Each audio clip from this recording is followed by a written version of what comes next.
Hi, my name is Glenn Fink, the author of The Gospel, God's Great Undoing, my new book that's coming out in fall of 2021.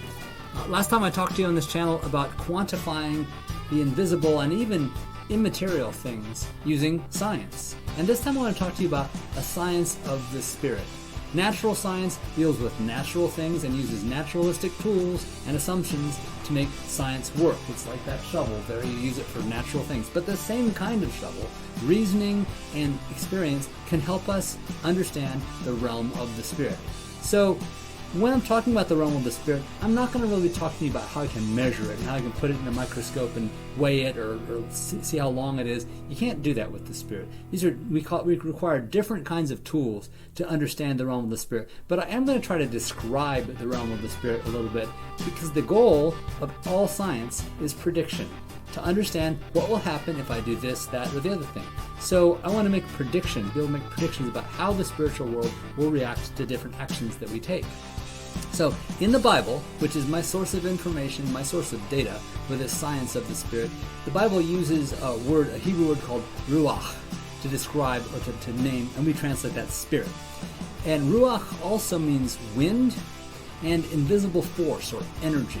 You can think of a windmill, right? The windmill moves around because of the wind. We don't see the wind, we don't know where it's going or coming from, but we watch it spin the blades of the windmill, and we use that to build energy. There's energy, there's power in the wind, even though we don't see it with our physical eyes. Jesus also compares the Spirit to wind in John chapter 3, verses 5 through 8. But in order to create something, you need to have power and a plan. So when God created the universe, he had to have a plan too. If you don't have a plan and you just have power, you have created an explosion. If you have a plan but no power, then you just have a plan. Maybe you can come up with a poem or some nice thing, but you're not going to come up with anything physical. So you require fusion of energy and information to create something. So the Spirit is power. It's the creative force of God that he used to create the universe. He used his own essence and his own power to do this. I like to think of spirit as informed energy. It's able to create or destroy, and it's from the mind of God. In the Bible also, the word is used as a way to talk about creative force. So the word is the Greek word logos, which means reason or purpose behind it. And the idea of words in the Bible are the things that contain information, true, like let there be light, says I want light to happen there. But it also creates the creative power to make it happen. So spirit and word are both very much part of that informed energy concept. Now, if you're looking at the world from an evolutionistic mindset, you can't really explain the origins of things. Evolutionary theory is an attempt to remove the mind from the matter. It's an attempt to remove the information from the formation. Uninformed energy, though, is just an explosion. It just boom. So you get the Big Bang. But how do you get it to create molecules and stars and things like that? Those processes, if you talk to scientists, are really highly theoretical and completely unexplained and mostly unobserved. So without information, matter can never take form. You have to have information to form it. Without God and without his information, you can't create all the things that we have here. I remember hearing a story about evolutionary scientist who was confronted after his talk by a lady who said that she believed that the world was actually supported by a giant turtle. And just as he was about ready to ask, well, what is supporting the turtles, she says, I know where you're going with that, Sonny. It's turtles all the way down.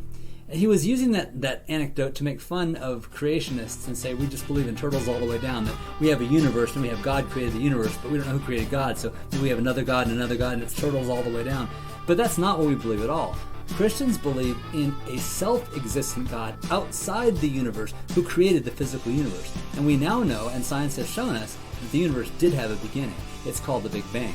It's actually evolutionists who have the turtles all the way down problem, because they can't explain where that Big Bang came from until you have gravity, and we don't have a good explanation for that, even with the Higgs boson.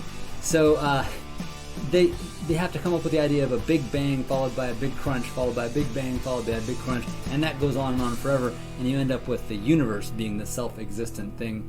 And that just doesn't cut it, because we don't have any way of making information in there. It's just a whole bunch of energy. In creationism, we at least have a starting point. We have a God who's outside of time and space and the universe as we know, the entire universe as we know, outside of all physical space.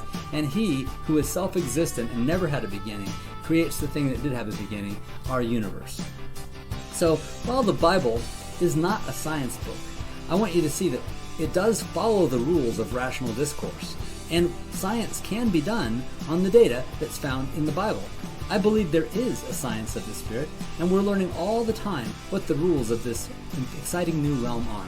So that's part of why I wrote my book, The Gospel, God's Great Undoing. I want to explain to you God's grand experiment in space and time and his grand purpose. He wants to demonstrate for all of us, for all time, that he alone is perfectly good. So thank you very much for joining today. On future episodes, I'd like to talk more about why this creation idea is crucial to the purpose of God in the universe and even to the nature of the universe itself. So please like and subscribe, and thank you very much for watching.